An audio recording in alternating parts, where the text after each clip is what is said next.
Me llamo Rebeca dos Santos. Tengo 43 años y vivo en São Luís, Maranhão. Siempre he llevado una vida simple, pero llena de propósito. Soy cuidadora de ancianos en una casa de reposo. Puede parecer poco glamuroso para mucha gente, pero para mí, cuidar del otro es una forma de honrar la vida. Y la vida siempre me honró de vuelta. Cada sonrisa, cada mano arrugada que apreté, cada oración susurrada al oído de alguien que se iba. Todo eso fue una semilla en mi corazón. En la mañana del 3 de octubre de 2023, me desperté como en cualquier otro día. Preparé el café de mi hija, me puse mi uniforme blanco con ese olor a jabón de coco y salí pedaleando rumbo al trabajo. Recuerdo que el cielo estaba especialmente bonito, con una luz dorada que tocaba las hojas de los mangos como si besara a cada una. Hasta comenté con doña Celia, una de las ancianas de la casa. Hoy el cielo tiene sabor a eternidad. Ella rió y respondió: Tienes alma de profeta, niña. El día pasó tranquilo, entre baños dados con cariño, medicamentos, administrados y historias antiguas contadas como si fueran leyendas. A las 17 horas, me despedí con mi habitual, que Dios los bendiga, y fui a casa de mi madre, a recoger unas ropas que ella había lavado para mí. La gente estuvo conversando hasta más tarde de lo normal. Ella parecía extrañamente amorosa esa noche. Me abrazó por más tiempo como si supiera. «Cuida de ti, Bill», dijo, con los ojos llenos de lágrimas. Solo sonreí un poco sin entender y me fui. Tomé el coche prestado de un vecino para recoger a mi hija de una clase de refuerzo. Era alrededor de las 21 horas cuando todo sucedió. Estaba conduciendo por la avenida Juan Pessoa cuando un coche a alta velocidad cruzó el semáforo en rojo. Solo escuché el sonido del impacto y luego el silencio. Pero lo más extraño fue lo que vino después. No hubo dolor, no hubo miedo. Fue como si todo se hubiera apagado en un abrir y cerrar de ojos. Y cuando desperté, ya no estaba en el coche. Estaba por encima de él. Sí, por encima, flotando, como si estuviera hecha de aire, de luz, o tal vez de nada. Yo veía mi cuerpo allí, atrapado en los hierros, sangre escurriendo de la frente, ojos cerrados. Pero yo, estaba consciente. Sentí una paz extraña, casi indecente, de antes del caos. Era como si el tiempo se hubiera detenido, solo para mostrarme que no era ese cuerpo, ese accidente, esa tragedia. Fue allí donde comencé a entender que algo mucho mayor estaba sucediendo. No sé explicar con palabras humanas lo que era estar fuera de mi cuerpo, pero puedo intentarlo. Era como si me hubiera convertido en conciencia pura. No sentía frío ni calor, no había peso, no había dolor. Solo la ligereza. Una ligereza tan absoluta que me hizo llorar, pero no tenía lágrimas. Lloraba con el alma, si es que eso tiene sentido. Debajo de mí, los paramédicos corrían. Uno de ellos gritaba al otro que agarrara el desfibrilador. Vio a un señor que estaba pasando por la calle, deteniendo la moto y quitándose el casco con la mano en la boca, chocado con la escena. Reconocí a mi hija, que también venía en dirección al coche. Ella gritaba mi nombre. «Mamá, mamá, ¿alguien ayuda a mi mamá?» Mi corazón, o lo que fuera mi corazón en ese momento, se apretó con un amor que dolía. Pero incluso viendo todo eso, una paz mayor me envolvía. Como si una presencia invisible de Ceci, calma, Rebeca, todo estuviera bajo control. Y yo creí, por primera vez en la vida creí plenamente que todo, incluso el dolor, tenía un sentido más profundo. De repente, sentía algo a mi lado, como una energía, una vibración. Giré mi percepción en esa dirección y vi a mi madre, no como la vi viva, con un cuerpo cansado por los años de lucha. Ella estaba joven, radiante, vestía algo que parecía hecho de luz, pero no ofuscaba. Me miraba con tanto amor que mi espíritu se deshace en emoción. Ella extendió la mano y dijo: «Hija, ha llegado la hora de ver más allá». Intenté preguntar qué estaba sucediendo, pero las palabras no necesitaban ser dichas. La comunicación era como telepatía, directa, íntima, cruda. Comenzamos a subir, no había escaleras, ni alas, solo subíamos. ¿Acaso el pensamiento nos llevaba? Y cuanto más subíamos, más el mundo material desaparecía. Las luces de la ciudad se volvían pequeñas, distantes. Luego desaparecieron. Y entonces la luz vino. No era una luz común, era una presencia, un ser. Algo tan puro e intenso que tuve que cerrar mis sentidos espirituales, si es que eso es posible. Y aún así, me sentí completamente expuesta, pero no con vergüenza, sino con una verdad que abraza. Era como ser servido por alguien que te conoce más que tú misma. Fue ahí cuando él apareció. Al principio, parecía solo una silueta luminosa, pero poco a poco esa luz fue moldeándose. Y entonces supe, sin que nadie me lo dijera, sin palabras, sin nombre, era Jesús. No vi a un hombre blanco, ni negro. Él era todo. Su presencia me envolvió y el tiempo desapareció. Y aunque mi madre estaba a mi lado, ahora todo giraba en torno a él. Y cuando habló, todo cambió. Su voz no era de un sonido común. Era como si cada palabra saliera directamente de dentro de mí, como si no estuviera hablando para mí, sino a través de mí. Era imposible escapar de esa presencia. No había máscaras, ni excusas, ni defensas. Y extrañamente, no quería esconderme. «Rebeca», dijo con una dulzura que me desarmó por completo, «eres más de lo que imaginas». Al escucharlo, todo lo que creía sobre mí misma comenzó a desmoronarse.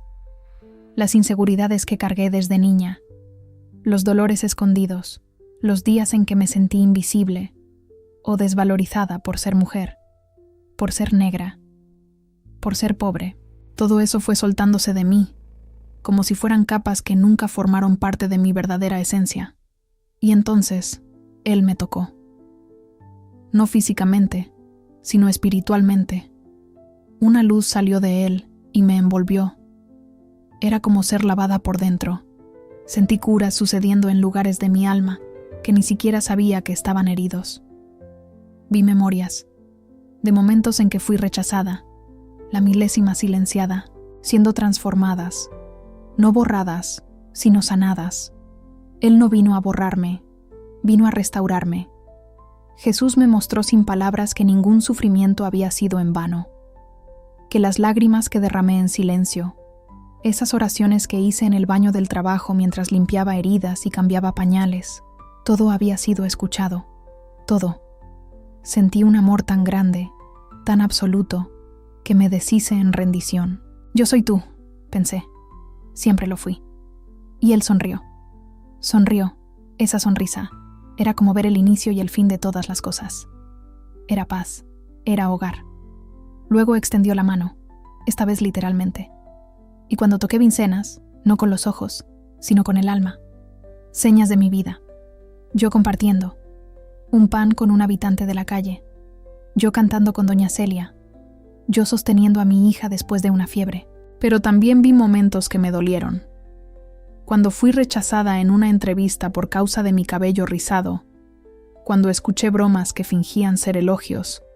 Cuando acepté menos de lo que merecía por miedo a parecer ingrata.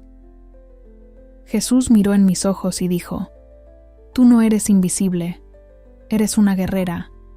Y fue ahí cuando algo cambió, como si Él estuviera preparándome, porque lo que vendría a continuación no sería solo sobre mí, sería sobre todos nosotros. Jesús extendió la mano otra vez y yo fui con Él. No caminamos. Era como si fuéramos arrastrados por un flujo de amor e intención. A nuestro alrededor, todo era luz viva, no una luz que ciega, sino una que revela. Sentía como si cada partícula de aquel lugar supiera mi nombre. Era todo, consciente. Y entonces, el ambiente comenzó a cambiar. Ya no era aquella luz serena. Pasamos por algo que parecía una pantalla viva, como si el cielo proyectara visiones que no eran sueños, más realidades en otros planos. Jesús me dijo con los ojos que estaba lista para ver. No con jugación, pero con discernimiento. La primera visión fue del pasado. Vine en infancia, pero con otra lente. Vine a mi abuela de rodillas orando por mí mientras dormía, poniendo mi nombre ante Dios. Vi la fuerza espiritual de las mujeres de mi familia tantas veces apagada por el mundo, pero brillando intensamente en ese plano, y me di cuenta de que todas somos portadoras de una luz que el mundo intentó apagar, más que Dios nunca olvidó. Luego, fuimos llevados al futuro. Esta parte me marcó profundamente. Al principio parecía una ciudad futurista. La gente sonreía. Todo estaba limpio y organizado. Pero algo estaba mal. Era frío. Las personas caminaban con prisa.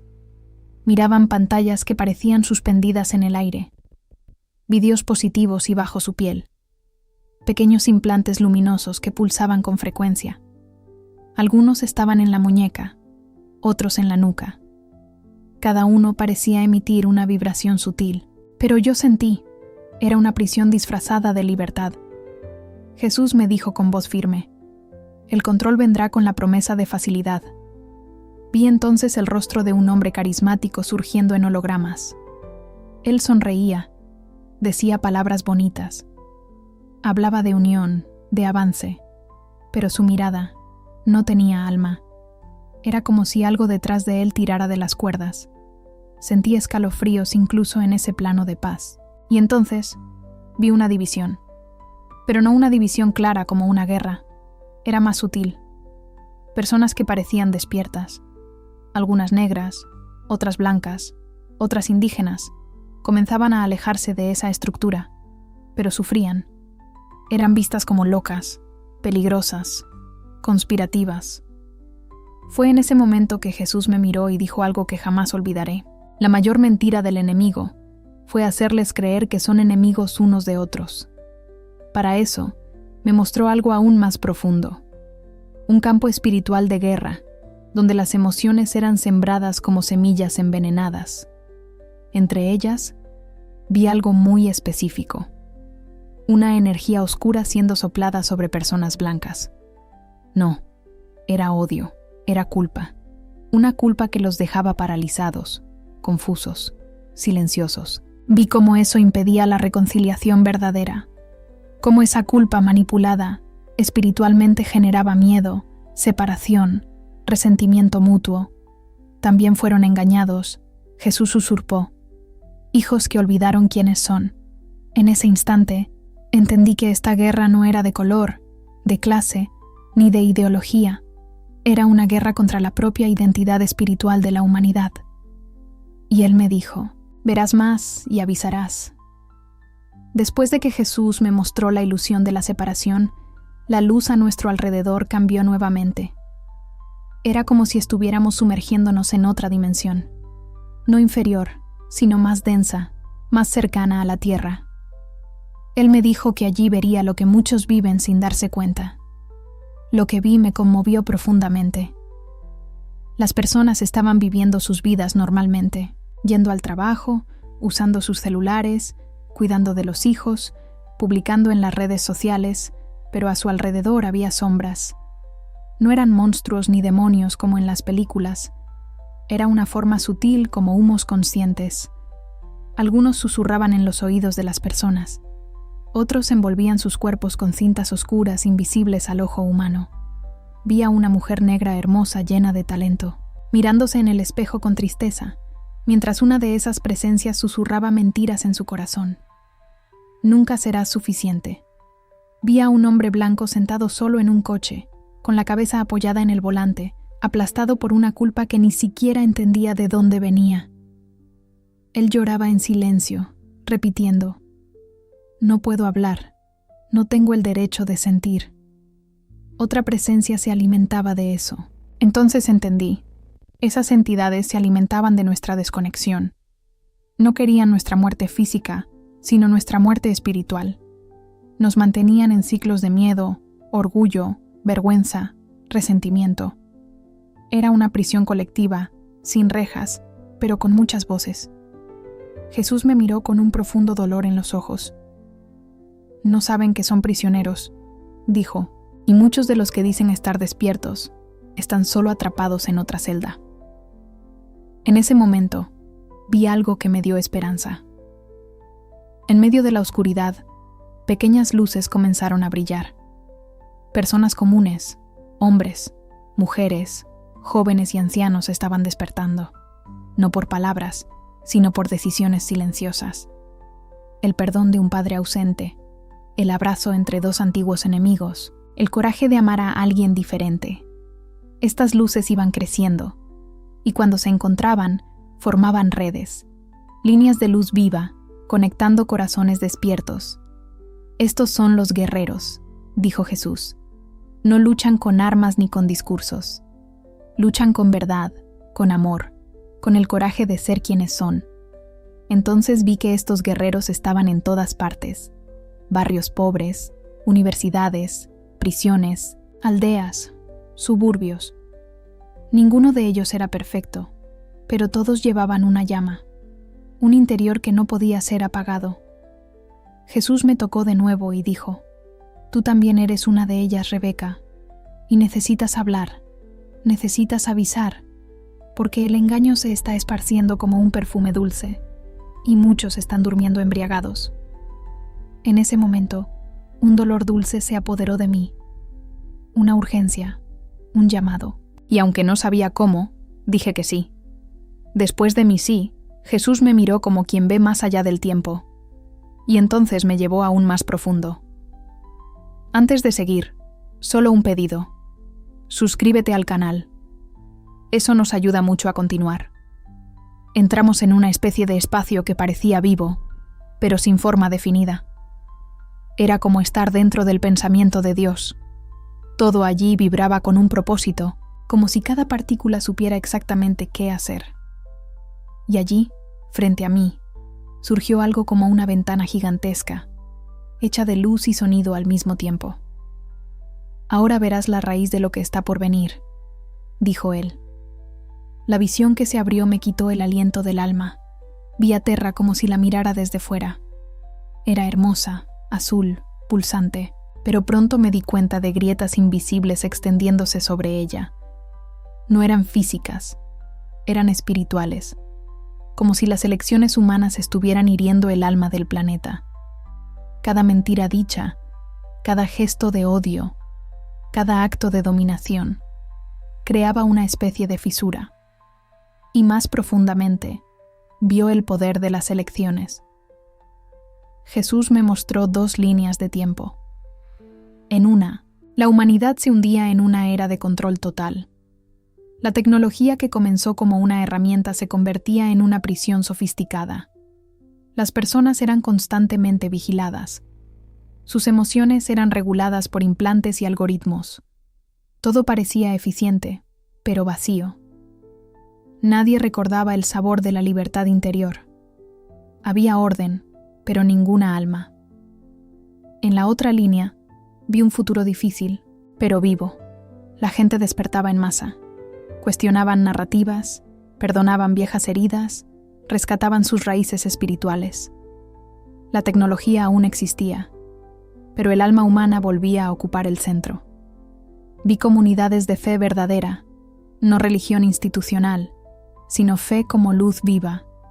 Vino negros, blancos, indígenas, asiáticos, todos cantando juntos, no por obligación, sino por resonancia, por amor. Jesús entonces me dijo: el tiempo de la decisión ha llegado. Pero ¿quién decide? Y él respondió: cada alma. Entendí. Entonces el futuro no es algo que simplemente sucede. Nace todos los días de las pequeñas elecciones, de las palabras que decimos o callamos, de los miedos que alimentamos o enfrentamos, del amor que extendemos o negamos. Jesús me mostró personas que parecían demasiado pequeñas para cambiar cualquier cosa. Una señora orando en silencio en una aldea, un adolescente devolviendo un celular encontrado, un padre abrazando al hijo que pensaba que nunca sería aceptado. Y me mostró cómo esos actos abrían fisuras de luz, pequeñas pero reales, portales por donde el cielo tocaba la tierra. Fue ahí cuando me miró profundamente y dijo: el mundo no será salvado por grandes sistemas, sino por corazones despiertos. Lloré. Y por primera vez deseé volver. No porque aquí fuera mejor que allá, sino porque sabía. La misión aún no había terminado. Estaba allí desde antes de él, sintiendo una paz que no existía en este mundo. Y aún así, había un peso nuevo creciendo dentro de mí, un peso que no venía del miedo, sino de la responsabilidad. Como si, al ver lo que vi, hubiera sido marcada, como si hubiera sido convocada para algo mucho mayor que yo misma. Jesús puso la mano sobre mi pecho, o quizás sobre mi esencia, y dijo: no fuiste elegida porque eres perfecta. Fuiste elegida porque permaneciste disponible. Estas palabras entraron en mí, como fuego y bálsamo al mismo tiempo. Entendí que la misión que él me confiaría no sería fácil, que tal vez sería desacreditada, ridiculizada, silenciada.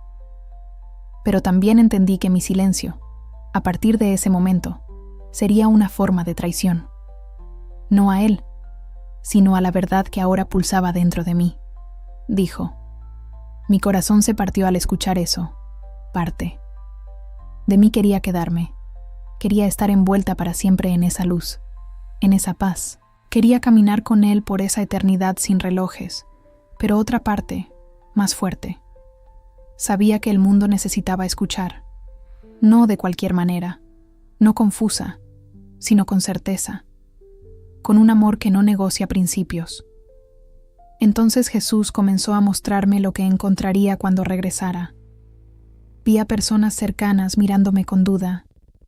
Algunas sonreirían de forma incómoda, como quien piensa: pobre, ha perdido el juicio. Otras tendrían miedo. Otras aún intentarían convencerme de olvidar, como si olvidar fuera posible después de lo que vi. Vi también que muchos no entenderían cuando hablara sobre los sentimientos de las personas blancas, que acusarían mi visión de estar suavizando al opresor. Pero Jesús me mostró: vas a recordar a todos que el enemigo no tiene color, que la culpa es una prisión, y que la verdadera libertad solo viene por el arrepentimiento sincero, seguido del perdón. Lloré, no por miedo a ser rechazada, sino porque vi cuántas personas están heridas y cuánto se manipula ese dolor todos los días. Vi que mi voz sería un grito en medio de una tormenta, pero que alguien vendría. No necesitas convencer al mundo entero, Rebeca, dice él. Solo necesitas encender el próximo corazón, y él encenderá otro, y así la luz se esparcirá. En ese instante, sentí que todo a mi alrededor comenzaba a vibrar diferente. El lugar celestial aún me envolvía, pero algo estaba cambiando. Era como si una cuenta invisible estuviera llegando a su fin. La sensación era clara. Estaba a punto de regresar, y antes de que la luz comenzara a desvanecerse a mi alrededor, Jesús me dijo una última cosa. Cuando duden de ti, recuerda lo que viste aquí. Cuando estés cansada, recuérdame. Solo logré ensuciar a la madre. Aquella luz que me envolvía, cálida y viva, incondicional, comenzó a vibrar de una manera diferente, como si estuviera despidiéndose. Que junto con este cambio, mi espíritu comenzó a ser arrastrado. No era una caída. Era más como atravesar a un viejo, pero un viejo pesado, casi sólido. Miré a Jesús una última vez antes de partir, preguntándome si volvería a verlo, de esta manera con tanta claridad. Pero antes de que pudiera decir algo, él sonrió con ternura y dijo: ahora es hora de confiar. Y entonces, todo desapareció. El silencio se convirtió en ruido, la ligereza se volvió peso. La paz se transformó en dolor. Fue como si hubiera sumergido en un cuerpo demasiado apretado, demasiado frágil, demasiado ruidoso. Sentí el aire entrar en mis pulmones con violencia, el corazón desbocado, los ojos ardían. Había gritos, máquinas apretando, gente hablando alto, y junto con todo eso, vino el dolor. Desperté en una cama de hospital. Luces blancas. Sobre mí, cables conectados a mi cuerpo. Una sensación de aplastamiento en el pecho. Escuché a mi hija llorando al lado de la cama. Mi hermano estaba de pie, sosteniendo su mano con los ojos rojos. Cuando me vieron abrir los ojos, se congelaron. «¿Mamá?», dijo mi hija, en un susurro que parecía cargado de 1000 promesas. Intenté sonreír, pero mi boca no respondió. Aún no podía hablar. Solo lloré, no por los dolores físicos, sino por la nostalgia inmediata del lugar de donde había venido. Por la presencia que ahora parecía tan distante. Las primeras horas fueron confusas. Exámenes, médicos, preguntas. Me dijeron que estuvo en coma durante 2 días. El impacto del coche había causado un trauma craneal leve, algunas costillas fracturadas y hemorragia interna. Los médicos decían que tenía suerte de estar viva, pero yo sabía. No fue suerte, fue misión. En los días siguientes, mientras aún me recuperaba, comencé a notar la diferencia entre yo y el mundo a mi alrededor. Las personas hablaban conmigo como si nada hubiera sucedido, como si solo hubiera pasado por un susto, pero dentro de mí todo estaba diferente. Miraba los rostros con otros ojos, sentía dolores ocultos de cada uno. El silencio de culpa en los ojos de un enfermero blanco que apenas me miraba. La fuerza contenida en la mujer de la limpieza que murmuraba oraciones mientras limpiaba el suelo.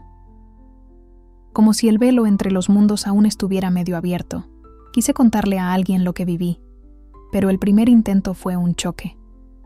Mi hermana, siempre devota, escuchó con una sonrisa forzada. Cuando le conté sobre Jesús y lo que él me dijo sobre el futuro y sobre las divisiones espirituales, ella solo murmuró: «Debes haber soñado todo eso, Rebeca». Fue el trauma. Esa noche, lloré sola en la habitación del hospital. No por frustración, sino por compasión. Yo entendía, ellos aún estaban durmiendo. Y eso era lo que necesitaba aceptar. Hablar la verdad no siempre traería aplausos, pero traería propósito. Los días fueron pasando, y el hospital se convirtió en un campo silencioso de batalla interna. Mi cuerpo se cicatrizaba, pero mi espíritu ardía. El recuerdo de lo que vivía era tan vívido que a veces cerraba los ojos y sentía el calor de aquella luz aún en mí. Solo que aquí todo era más duro, las palabras más frías, el tiempo más áspero. Intenté hablar sobre la experiencia con algunas personas cercanas.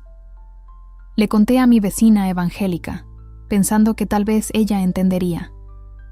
Ella escuchó atentamente hasta el momento en que me enseñé a Jesús, hablando sobre las personas blancas y el engaño espiritual que las hacía cargar culpa como una cadena. Ella frunció el ceño, cruzó los brazos y dijo: «Ah, no, Rebeca, Jesús jamás diría una cosa así. Eso es conversación del enemigo». Eso dolió, más de lo que esperaba. Me sentí sola. Como si hubiera vuelto a la tierra cargando una verdad que nadie quería escuchar. Pero Jesús me había preparado para eso. Recordé la última cosa que me dijo antes de que regresara. «Cuando duden de ti, recuerda lo que viste aquí». Y yo recordaba cada detalle, cada sensación, cada revelación. Entonces, cambié la estrategia. En lugar de intentar convencer, comencé a observar, amar, servir. Como siempre lo hice, pero ahora con una conciencia diferente. Regresé a la casa de reposo, tan pronto como el médico me dio el alta. Me dijeron que Donacela preguntaba por mí todos los días. Cuando entré en su cuarto, ella sonrió con los ojos cerrados y dijo: «Fuiste allí, ¿verdad?». Me quedé en shock. Allí donde Donacela. Ella abrió los ojos lentamente, con ese brillo que solo quien ya tiene un pie en lo viejo tiene, y respondió: «En ese lugar donde él vive. Soñé contigo allí. Volviste llena de luz». Ella creía, incluso sin explicación. Ella sentía. A partir de ahí las cosas comenzaron a suceder. Una empleada de la casa me llamó a un lado y con lágrimas en los ojos Me preguntó si podía contarme un sueño extraño que había tenido, en que ella veía a Jesús mostrándole cadenas invisibles, atadas en la espalda de las personas. Un conductor de aplicación con quien hablé, y que habló de la nada. No sé qué tienes, chica, pero estoy sintiendo una paz aquí dentro del coche. ¿Puedo pedirte una oración? Y así fui entendiendo. No necesitaba gritar, solo necesitaba estar disponible. La luz que él puso en mí no dependía de un escenario ni de un micrófono. Era como agua viva que fluía sin que yo me diera cuenta. Empecé a escribirlo todo, cada recuerdo, cada visión, cada palabra. A veces por la noche, a veces de madrugada, con lágrimas en los ojos. No para convencer, sino para registrar, como semillas lanzadas al viento. Sabía que en algún momento caerían en suelo fértil, y una noche, mientras miraba al cielo del patio de casa, sentía esa presencia de nuevo. No con los ojos, sino con el alma. Clíovi, estás cumpliendo. Hoy hace 6 meses desde el accidente. Mucho ha cambiado por fuera, pero dentro de mí. Todo ha sido rehecho. Ya no soy la Rebeca que pensaba que necesitaba grandes hazañas para ser escuchada. Descubrí que la mayor revolución ocurre en lo invisible, que el espíritu susurra donde el ruido del mundo no alcanza. Las personas aún me miran con desconfianza a veces. Otras me miran con curiosidad. Pero hay aquellas, y son más de lo que imaginaba, que me escuchan con el corazón, que no me piden pruebas, pero comparten lágrimas, sueños, preguntas. Es por ellas que hablo, por ellas que escribo, por ellas que vivo. Volver fue una renuncia, una de las mayores que he hecho. Dejar la presencia de Jesús, esa luz, esa paz que no cabe en palabras. Fue como arrancar el alma del colo de Dios. Pero entendí, el amor verdadero también es sacrificio, y Él me amó lo suficiente para dejarme elegir. Y yo elegí avisar, a avisar que estamos siendo manipulados por una fuerza que no quiere solo nuestro cuerpo, sino nuestro espíritu. Que la división racial, política, emocional, todo, eso es una red cuidadosamente tejida para impedirnos recordar quiénes somos. Jesús me mostró que hay algo sagrado en cada pueblo, que la belleza de la humanidad está en la diversidad, pero el enemigo ha transformado esa diversidad en enredos. Plantó vergüenza en los blancos, dornos negros, silencio en los pueblos originarios, porque si todos nosotros despertáramos juntos, el sistema no sobreviviría. No se trata de culpa, se trata de cura. Vi que el futuro aún puede ser rescatado, pero la puerta es estrecha. No se atraviesa con orgullo ni con miedo, solo con entrega, solo con amor. Hoy me despierto todos los días con una oración en los labios. Señor, usa mi vida como aviso, como consuelo, como flecha de luz. Y Él lo ha hecho. Ya no me preocupa convencer a nadie. Soy solo testigo, y mi misión no es salvar al mundo. Es encender corazones uno a la vez. Si estás escuchando esto ahora, tal vez sea porque tú también has sido llamado. Tal vez esta semilla sea la tuya, y todo lo que necesitas hacer es decir, sí. Porque la guerra ya ha comenzado, pero la victoria está en cada acto de verdad, y la verdad tiene el sonido del cielo, y la verdad tiene el sonido del cielo.